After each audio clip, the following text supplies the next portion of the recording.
Welcome and hello everyone to this special edition of The Nation with me, PASHA RAHIM. And today we are going to be spotlighting a very fascinating cultural exchange under the banner of Maritime Silk Road Youth Dialogues. Now, today we'll be diving into the world of microdramas and how they are shaping cultural communication and also how it's bridging people across borders closer together. Now, with me today are four very amazing guests, all great women. We have an entire panel of ladies with me today, and all of them will be sharing their unique experiences and also perspectives. Let me first introduce, on my right is Dr. Tang YUECHEN, the Associate Professor at Hainan Vocational University of Science and Technology PhD, Lincoln University College, Malaysia. We have on the far end, I'd like to introduce NURASHIKIN ZAHARUDDIN, who is the co-founder of Walkabout Asia, also a director and producer. And next to her is DORA, who is an editor and director at Hainan International Media Center. And on my left, ANAIS, a reporter at Hainan International Media Center. It's great to have you all on The Nation today, ladies. And to DORA and ANAIS, welcome to Malaysia. Selamat datang. Thank you for inviting us. Thank you. Nice to meet you. I heard you have a very packed schedule in Malaysia, and thank you for making time to be with us today to talk about this very interesting topic of microdramas. Now, let's set the scene for our conversation today. Let's try and understand what microdramas and also maybe for Shikin, micro-documentaries are your thing. So maybe we'll start with Dr. Tang first. Yeah. You teach mass communications at the university, so perhaps you could share with us from your research that you've done in international communication, how would you explain what a microdrama is and also why it's becoming more and more popular now? Yeah, thank you. In my opinion, the microdrama is a form of audiovisual content mainly carried on mobile devices, with each episode lasting 1 to 10 minutes and featuring continuous narrative structure. It has adapted to the modern fast-paced life as a form of film and television. As we know, the popularity of Chinese microdrama in Southeast Asia is attributed to the cultural film. Right. Yeah. Many Chinese microdramas have begun to set up production centers in countries like Thailand and the Philippines. Yeah, right. Okay, so if I understand this correctly, when we're talking about microdramas, it's basically short form content that's between 1 to 10 minutes long, and the main platform is social media. So we're talking about TikTok, perhaps Instagram, Reels, and so on. Yeah. Let's go to Dora. Perhaps you'd like to explain in your own words what a microdrama is and what makes it different from the regular dramas that we watch. Well, thank you for inviting me here today, because we actually right now are working as myself as a director of a mini documentary right now in Malaysia. So I'm not kind of a pro in the microdrama industry, but also I'm in the news industry. I'm now working also another program called ZHENG. It's a vertical format short video program focusing on like the cultural exchange between Hainan and the international groups, especially from like the Philadelphia Orchestra or the choir, the children choir from the Paris or things like that. So I will take the point of view as a viewer or audience, also like a person from related industry.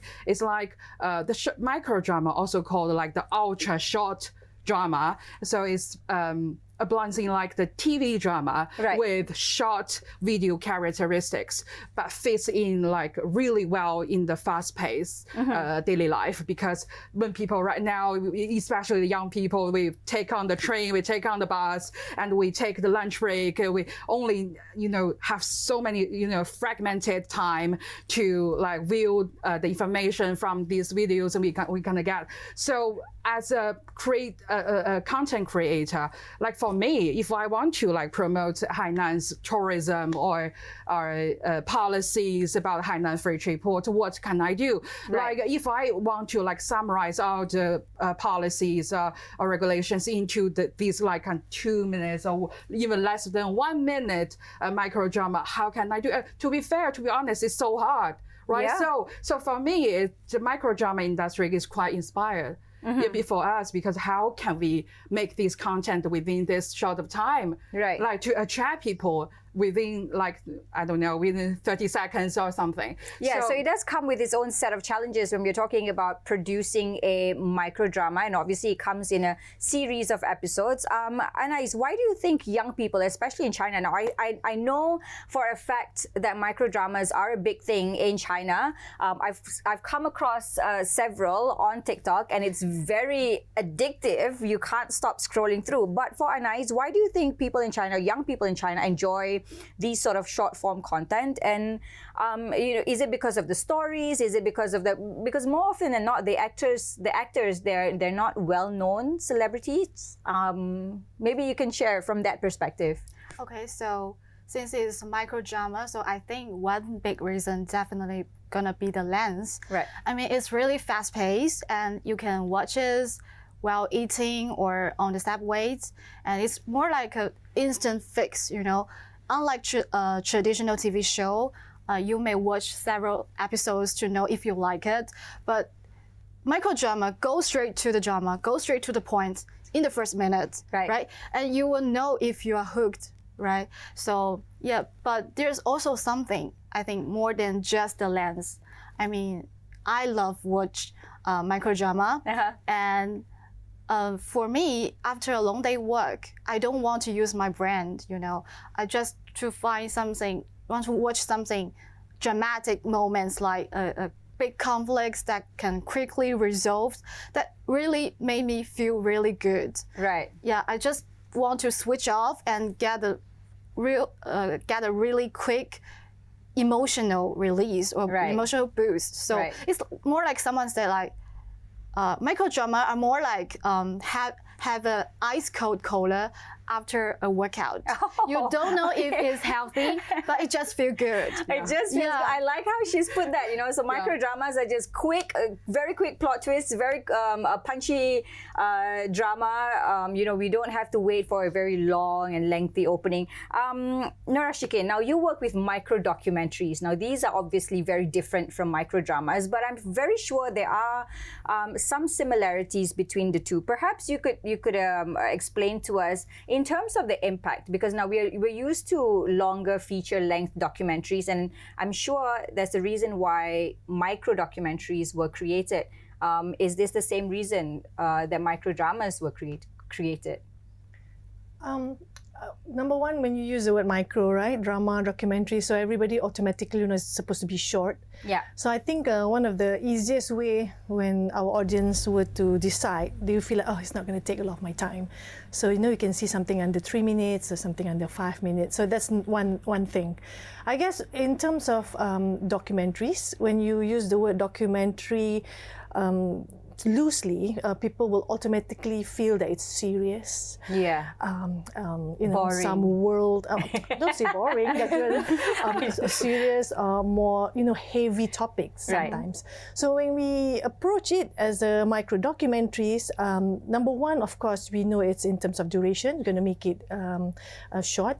I guess the other part, it's easy to consume. What can we give something that is very easy for you to learn in 3 minutes? That maybe sometime take about an hour. So I guess the main difference is that when we go for micro content, mainly drama or documentaries, we were looking for something that's very easy to consume, easy to get. So what can I learn in 3 minutes? That's what we hope to achieve with micro documentaries.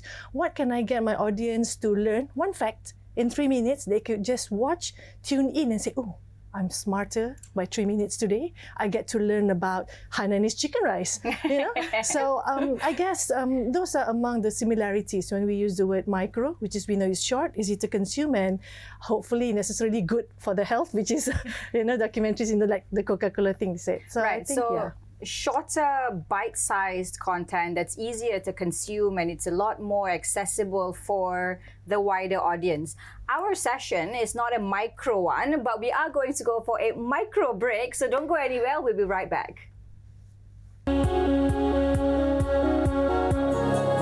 About micro dramas and cultural communication with 4 wonderful ladies with me today. Now let's dive straight into the conversation, starting with Dr. Tang again. Okay, so let's talk about micro dramas being a form of cultural communication through short form content, right? So perhaps you could make us understand, how can these short form content, or how can micro dramas help people, especially from different cultural backgrounds, from different countries, understand each other better? Yeah, I think micro dramas brings people from different countries closer through international communication strategies, such as integrating cultural elements and adapting narrative styles, and building emotional resonances, and incorporating local visual elements. Yeah. Right. Yeah. So when we're talking about micro dramas or the content that we consume online, now I've seen several micro drama titles on social media, and a lot of them really do portray a very different lifestyle, very different, we're talking about different foods. It's always one of the main things that we watch whenever we consume content online. How would you say creating content like this, we're not just talking about the storylines, but at the same time, how do we put forward that differences in culture, and how we can share this with people from across the globe? Like when we're sharing cultural differences through micro dramas, or perhaps is there a difference when we talk about the storyline, for example, right? Do international viewers prefer a different storyline, or do you find that they actually appreciate stories that are different from perhaps what we're used to? So because we have very different cultural backgrounds. Okay, got it. No matter where people come from, everyone got the same desire for the good things and the beautiful things. So when it comes to micro drama, I think there are definitely some common points. Take an example of a very popular international micro drama. It's named A Fated of My Forbidden Alpha. Okay. And it's quite very popular, and there's a lot of Chinese micro dramas elements like revenge and wealthy family, right? So it's quite hit a buzz over in the world. But when it comes to cultural exchange of micro drama, it has to make some localization adjustment, right, to suit the local culture or local preferences. So this micro drama I mentioned above is about the story about the werewolf, the human transformed into the wolf. Yeah, so that in this perspective, it will appeal to more the international viewers. Right. So we're talking about, it's a sort of like a fantasy fiction stories, and really has a wide audience regardless of countries or background. Dora, perhaps you could share with us one micro drama from Hainan specifically that features a local culture. Yeah, I got a great one called Look Sudongpo. Okay. Sudongpo actually is a great Chinese poet. Okay. And he was living in Danzhou, a city in Hainan. And he was like not only a great poet, he was like teaching all the academics in Hainan. So some kind of like boosting the cultural development in Hainan province to raise so many like academics in Hainan province. So that's why they made a macro drama about him. It's like bring him back to like the modern life, to like chatting with the aunties in the market and experiencing the modern life right now. And that's, I think, it proves that micro drama can have some like deep layers. Not only, I think it shouldn't be trapped in like the love stories or something like that. It can have like make people think. Like it's not only like the history lesson. Right. It gonna tell a story in a light way, in a funny way, in an amusement way, to like you have the entertainment. Right. Just linking that to micro documentaries, Shikin, you know, when you make micro documentaries, obviously the audience isn't just for the local audience. Like the target is always for an international audience. How do you keep, you know, certain cultural details as accurate as possible, but still make it quite easy for an international audience to relate to? Oftentimes when we look at documentaries, we are looking at stories that's historical. We're looking at stories that also has a background of beautiful landscapes. So are these some of the elements that is similar in micro documentaries and micro dramas?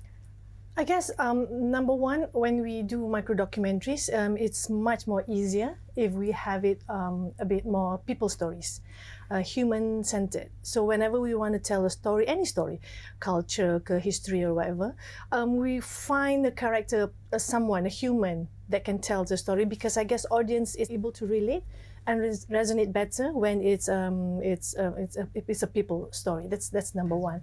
So I guess regardless how when we are creating for the global audience, doing any sort of documentaries topics with regards to cultural heritage, the story it's curiosity, things that you want to know about this one particular place. So it goes.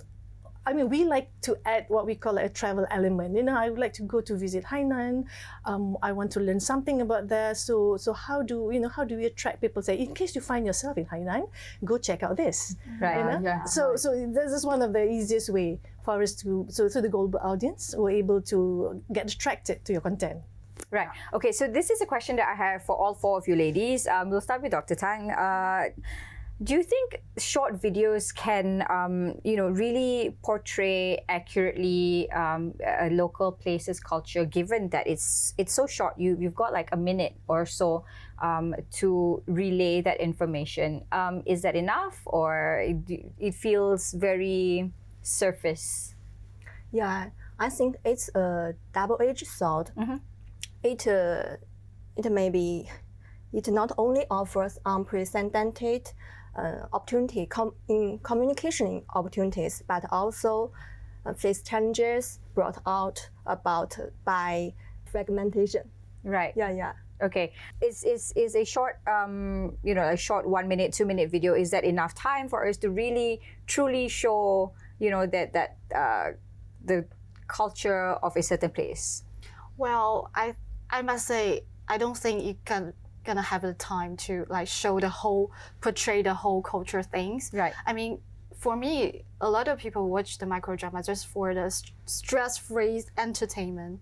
So if I want to like learn something about culture or something else, I would go to the documentary, not just the micro dramas. Right. But, Dora? Yeah, I take the different opinion. Okay. Because I really seen some macro dramas that work that way. There's one got crazy viral on the internet called Escape from the British Museum. Okay. Actually, it basically tells a story about the teapot, a jade teapot, Okay. turns into a little girl and finding her way back to China. It's like kind of like cultural relics coming home. So I think it is short. Like 1 minute, 2 minutes per episode. But like I said, it tells a story, it tells the history, it tells the culture in a light way, in a funny way that you like to enjoy, and then I think it works. Right. So it works to capture the audience's attention right off the bat. Yeah. Very quickly, Shikin, what's your thought on this? I have a lot of thoughts in this. But we need a very short answer. Yes, short answer, yes, it is enough. But you have to decide on what that one fact that Right. you want to sell That's right. across. Right. So obviously we cannot share everything in a short 1 minute video, but if we choose to be very specific and very intentional with what we want to relay, then we can reach that objective of sharing that information with the public. Okay, we have a lot more to go through and to speak about when it comes to micro dramas, but we're going to go for a very short break, another one, and we'll be right back after this. Welcome back on The Nation. We're talking about the very fascinating world of microdramas. And now let's talk about the digital ecosystem and also audience engagement. Because what is content if we don't have audience engagement? My first question is to Dora. Perhaps you could share with us, what are some of the apps or platforms or some of the websites that are most popular, especially for microdramas in China? Yeah, actually, there are so many platforms that you have, like the vertical format video that you can view on your phone. So basically, the biggest one may be like the Douyin and Kuaishou. The Douyin is the Chinese version of TikTok, but like there are also like TV drama platforms like iQIYI, Youku, Tencent Video. They also are making the micro dramas on their channels.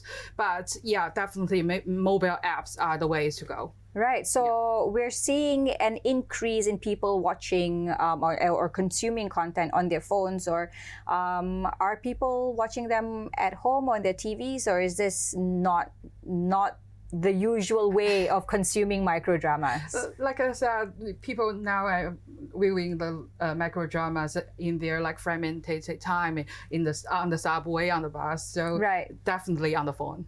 Okay. Yeah. So when we're talking about microdramas, you've mentioned a couple of titles which are very, very popular in China. And also, like we've mentioned earlier on in our discussion, most of the time the actors or the actresses in these microdramas are not popular celebrities. So do people watch them for the stories, for the storyline? What is it about these microdramas that make them really attractive to people? Well, I think it really depends. I mean, sometimes it's the story get people talks, and sometimes the actors. But I think for young generation and for the micro dramas, young audience may come for the plot, but stay for the actors.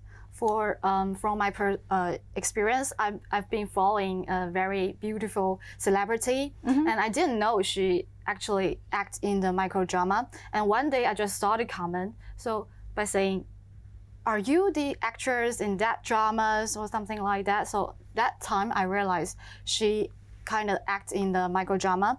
And later, I keep saying there's a comment like the people come to her for the drama turn into her fans. Like always express their expectation like, "What's your next drama? Can't wait," etc. Like this. Yeah. Right. So it is creating a new market segment for audiences when we're talking about microdramas, and we're also creating new talent, I suppose, because they're not always well-known actors or actresses who act in microdramas. Dr. Tang, from your research, now if we scroll through social media, we get fed content that we normally consume, i.e. that's how the algorithm works. So how do these trends really affect what kind of microdramas are popular, or is it different? Like if I watch a lot of comedy, will I be consuming more comedy? Or if you watch a lot of drama, suspense microdramas, will you get more of those type of content? What's your take on that? We know since last year, with the popularity of the video production technology used applying grassroots, the microdrama have begun to bulk. Particularly, I heard that some scientists believe that this field has already achieved initial success. So we know we have great potential to make breakthrough in microdramas in the future. Obviously, this field demonstrates unique advantage in aspects such as skill learning, script creation, and key point grasping, aiming to prioritize the crew experiences and entertainment of the audience. Right. On one hand, the effect of lipstick effects such as low production cost, the lightweight content, and the resulting centralized dissemination have gradually developed into a new online art style. And from this, unique business models and dissemination modes have emerged. On the other hand, the breakthrough of our cultural layout has attracted a large number of video productions, video creators, and the film and television manufacturers, MCN, etc. jumped into the drama industry in the media way. Right. So really, microdramas is sort of creating its own industry or its own ecosystem on its own. Shikin, let's talk about the micro documentaries that you produce. Right. When you're posting online, is there some sort of pressure on your part to make these micro documentaries shorter than you originally intend them to be, in order for them to be, in order for it to be easily consumed by the viewers? No. I think in terms of duration, in terms of attention span, let's say number one, if you see some of the podcasts nowadays, it can come up to 2 hours, 3 hours. If you're really interested, it's really not an issue. So when it comes to micro dramas, micro documentaries also, in terms of the duration that we put in, I think the most important is the first maybe 30 seconds, right, what we want to put out, because people are scrolling. So if you were to, if let's say if it's just social media where people are scrolling, you want to grab their attention, how do you get them to stop at your particular content? Is it through a certain particular soundbite, or is it practically like amazing visual something that to make them stop and get them for the first 30 seconds? But once they are pretty much interested, I think it doesn't really matter how long it is, because I think the thing about micro dramas also, it's an episodic. You know, it's not something one-off. When you talk about micro documentaries, it's not necessarily episodic. It's really that this is it, the whole 3 minutes. That's all. Right. So it's not the same literally in terms of episodic and it being a one-off story. But perhaps you could share with us, some of the feedback or some of the comments that you get from your audience when they're watching micro documentaries, right? Do they come to you and say, you know what, this micro documentary is too short, we need a longer one?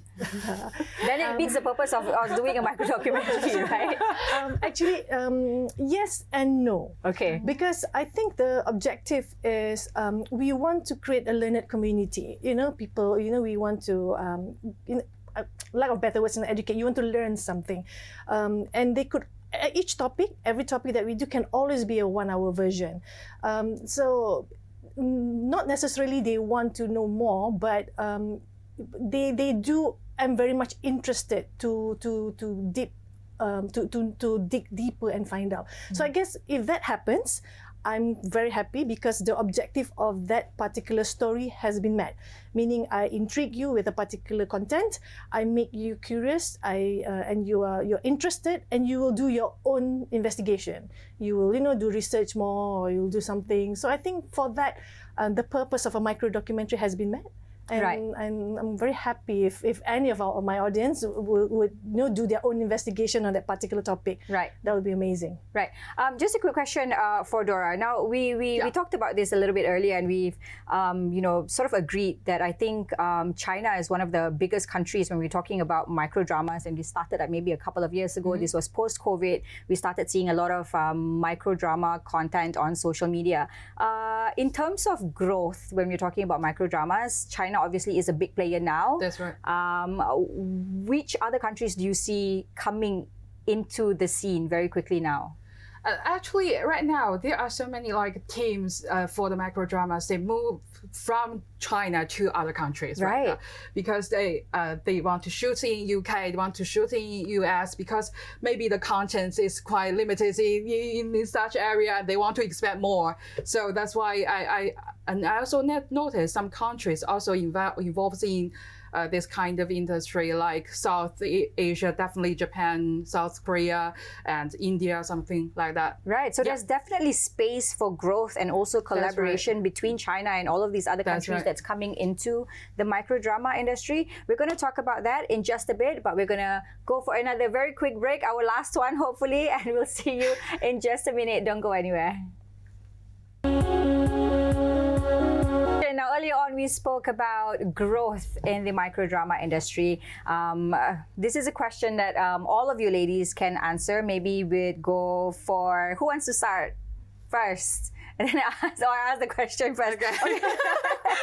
So let's talk about the challenges in microdrama, right? So when we're making these microdramas, we want the stories to be short, but we also want them to be powerful at the same time. Now, what are the main challenges? Is it budget? Is it creativity? Is it, you know, the storyline? Is the audience attention span also a challenge?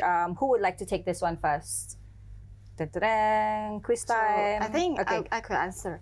Well, I think I would say it's the creativity, because you know in China, filming microdramas we have a quite mature industry. You know, so sometimes one script can sometimes remade for several times for different actors. So in this case, audience may probably get fatigued.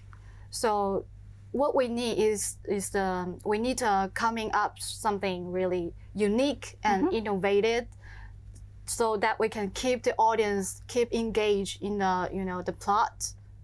And that's why the value of writers has been raising up these days. Right. Dr. Tang, your input on this? Yeah. The biggest challenge, you know, when making microdramas, what do you think it is? I think the core challenge for story creation is not a single factor, but rather how to achieve a balance between the cross-culture empathy and the precise compression under limited conditions. Right. So we're talking about microdramas. So we're talking about content. We're not making it for a specific audience, but we want to make it, you know, available to as wide an audience as possible. Dora, what do you think that challenge is? Yeah, for me, I think maybe it's the budget, because yeah, it actually is a cost efficient. Dora is definitely coming from a creative point of view, That's because right. you As a ask any director, the challenge is always budget. Yeah, always the budget. And in this case, in Hainan, there is actually a macro drama base, Right. filming base in Lingshui actually, and actually in this place you can shoot every scenes, even from casino, from flight, from the airport, actually they have all kind of setups for the show. I think the budget can be solved over there. Yeah. Shikin, for you, you know, in all of your years producing or making micro documentaries, what is your biggest challenge? Deciding what fact to put in and what fact to leave out, because it's too short. Right. So as I said, you know, so we need to figure out, you know, what we want to put in. So I guess as any producer director, you know, when you film everything, you want to put everything in. Yeah. You know, so that's actually quite tough, you know, to decide what's the best value for our audience and to pick that particular content and choose and, you know, leave out the rest. But from a creativity point of view, is there a challenge in that sort of in that angle? Yes, because when it goes back to storytelling. Right. So how's the best way to tell this particular story? So when it comes to documentaries, right now there's so many different ways for us to do. I guess when it comes to micro documentaries, the easiest way, I mean, go-to way, it's through characters. Right. So, you know, so somebody to tell the stories. So I guess the challenge for me still is, of course, every time it'll be budget, but once that we finish shoot, you know, to make that executive decision on what stays in and what goes out. That has always been the argument in the post-production. Right, and because you know, I suppose as a maker, you want to put everything in. You know, all of your blood, sweat, and tears. You know, put into shooting. You want everything to be in the final product. Dora, have you worked with other people from other countries making microdramas? How has that experience been? Actually, I am actually working. Right. Yeah, I'm working with your team, the Bonoma TV, about a micro documentary called "The Charming Hainan Enchanting Malaysia," and that's the reason why I'm here right now. Amazing. Yeah, we got a really amazing reporter and a cameraman from your team. So, actually, we have like checked about tons of the background information about coming to Malaysia to do this kind of project, to collaborating with Panama, and we noticed that there are so many like similarities between the two places, between Malaysia and Hainan, China. So we want to start with the food, and also like the history, the cultural exchange. And we find out that the Hainanese chicken rice that can trace back to Wenchang chicken in Hainan. Right. And we share the same name of coffee as kopi-o in Malaysia and China and Hainan. And also there's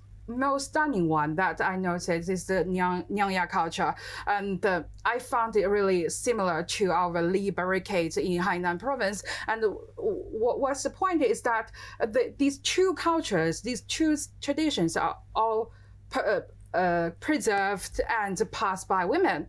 So I think it's really powerful one. So by collaborating with the international team, that we can notice something we haven't before.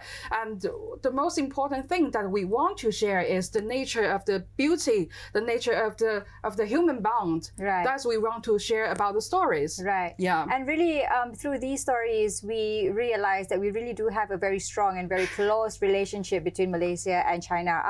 ANAIS, if you could make a microdrama in Malaysia, Dora's already making one now. Okay. But if you can make one, what kind of story would it be, and what location would you choose? Is it going to be a love story, or do you want to make something cultural? What would that story be? Well, if I'm the director, I want to show the microdrama about Baba Nyonya culture in Malacca, because as Dora said before, we're working on a documentary. Right.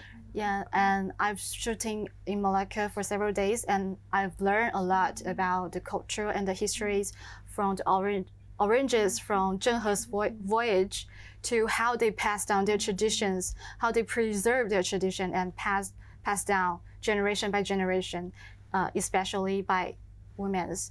So I want a lot more and more people know about it, see the story behind it. So, but since it's a microdrama, so I probably want to end something like some elements like love. Of course, it's going to be a love story. Yeah. And also maybe the time travel, Right. something like that. Maybe more can grab the audience attention, something like that. Right, Yeah. that sounds fantastic. It's really amazing when we talk about this. Since you mentioned Baba Nyonya, I have roots. My great-grandparents are also Baba Nyonya from Malacca. So, it will be really fantastic to see all of these stories being shared with the public. Dr. Tang, so, knowing that we have very rich historical roots between Malaysia and China, how do you think this sort of cross-border collaboration, it's how important is it that we tell these stories, not just for us, but also, for the future generations, to ensure that, we keep these stories, we keep the history, and we continue to preserve these stories as well? Maybe I think the culture, the cross-culture cooperation of the two countries is very important. It will take us more opportunities to know each other better. Yeah. Right. Very short and sweet answers from Dr. Tang. Okay. Okay, we're going to go for one last break. This is our very last time, and we're going to come back for our last segment. I hope you have been enjoying our conversation so far, but don't go anywhere because we will be right back. With me, PASHA RAHIM, and we're down to our very last segment for today. Dr. Tang, first question for you. Now, we've spoken about microdramas. Now we'd like to look ahead, and we want to know what the future looks like for micro storytelling, regardless of microdramas or micro documentaries. Now, where do you see the industry going in 5 years? And do you think they're going to be part of mainstream media, or are they going? Is it going to take over the form of content? What do you think? I think the microdrama will complete the transformation from the communication supplement to communication infrastructure within 5 years. Yeah. It will not be replace mainstream media. Maybe the ultimate form is the non-mainstream expression in mainstream media, which is not only participates in mainstream media, but also maintains the production capacity of the cultural heterogeneity. Okay, Dora, do you think microdramas will keep changing, to keep younger people interested in the future? Because right now, obviously, the audience is a much younger audience. Are microdramas going to attract a older audience, or is it going to be a wider audience in the future? What do you think? Actually, right now it's already attract a lot of elder people in China. In recent times. But I think it's not necessary to be shorter and shorter as the micro dramas. I think it should be more like a creative and interactive. Actually, right now they can use like AI generation technology, advanced technology for this. And one more thing I want to add is like they may have like some kind of click button on each episode to twist the plot to let our audience engage. Right. So the audience gets to decide what happens next. I like that. And also let the team to get the feedback instantly about how they react to the episodes, and let the audience to be more engaged or more involved with this kind of drama. Right, that's a really, really good idea. ANAIS, what do you think, what kind of new ideas would you like to see in microdramas in the future? Because you watch a lot of microdramas, obviously. Yeah, I think I would say I hope to see there's more interactive microdramas will be shown in the future, because sometimes I really want to make the decision about how the storyline how to happen and develop, and sometimes I also want to see, like, for example, the audience can sometimes maybe become part of the characters, in the microdramas. So that would definitely, put it to the next level of the engagement. Right. Yeah. So I mean, that does make a lot of sense, because we used to talk about user-generated content. So now we might go towards a direction of audience-generated the storyline, where the audience can be involved in where the story goes. That's a really interesting idea. For you, Shikin, what do you think, or how do you think micro-documentaries can evolve, from where it is now to reach younger audiences? Or do you think that's a challenge now with reaching younger audiences, or do you think you're somewhat good with your audiences right now? You'll be surprised that actually a lot of younger audience, we have in Walkabout Asia, have a lot of younger audience. Right. So sometimes we think that, maybe documentaries are only appealing to a much older. But I think no. I think today our audience are getting much more informed. So they would love to know more. It's a generation of people who wants to do good also. But I do envy the fiction world where your storyline can go, left and right, which sometimes we don't have that much of creative way to do that.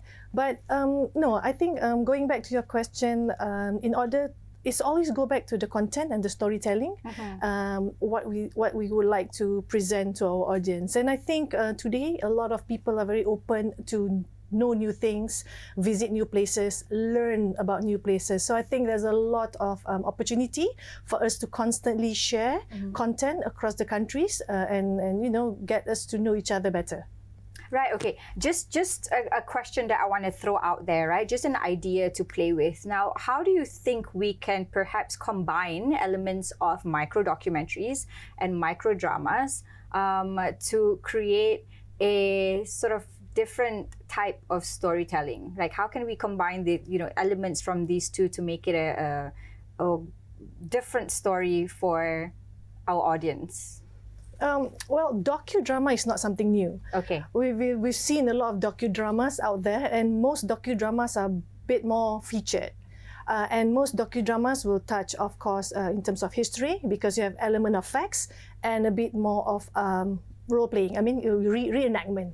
So that's how docudramas can get into place. However, I've yet to see micro docudramas, where you kind of like break it down to bite sizes, 2 minutes. Maybe we could try and do that. whereby we could actually have culture as the premise. So we can always have the revenge and the love and everything in, but we could have it, like you said, in the Baba Nyonya premise, where the story becomes in Malacca, for example, with the two characters, go time travel a bit, but we add in all the facts to make the, so it comes on a very nice, realistic, and where we can learn about our history at the same time. So, something to think about. Fantastic. We already have an idea for a new microdrama. Dora, what do you think? I think it's in a realistic way. We can just show the nature of the human being in a human way to tell the story. Right. Then that's it. Okay, so this is a question for everybody. Our last question for today. If all of you could work together on a cross-cultural short video tomorrow, what would and the main elements are to mix both Malaysian and Chinese culture. What story would you tell? I think we already had an idea there already. Yeah. Different idea. What would that story be? Well, as Dora mentioned before, we have already have a micro documentary shooting here in Malaysia, and that's exactly about the Malaysian and Hainanese culture. And this is our first time doing this micro documentary. So me and Dora are very pressured this opportunity to talk with director NURASHIKIN. And also the Burma team. And Burma team of right. course. Okay, so we gotta ask Dr. Tang also, if you could make a story, what would that story be? Maybe a story, a framework of resonance between the two islands should be designed, and to express the emotion between the two countries, and to create a soft culture, empathy. Yeah. Right. Yeah. Okay, so I think we are looking at maybe a love story. Is set in a Baba Nyonya sort of background. That's right. Maybe in Malacca somewhere in the 50s. So we're already building a story right now. So the possibilities are endless with microdramas, and I see that perhaps what we're looking at is the future of microdramas really expanding, and I think also with the collaboration between Malaysia and China, we're going to see this industry really booming. Thank you so much, ladies, for spending time with us today. And that brings us to the end of this very special edition of The Nation, and we hope that you have all enjoyed our conversation today, exploring the world of microdramas and also cultural communication. Don't forget to visit bernama.com and follow us on all of our social media platforms. We are on Instagram, Facebook, YouTube, and also X. I'm PASHA RAHIM. Thank you so much for watching. Take care.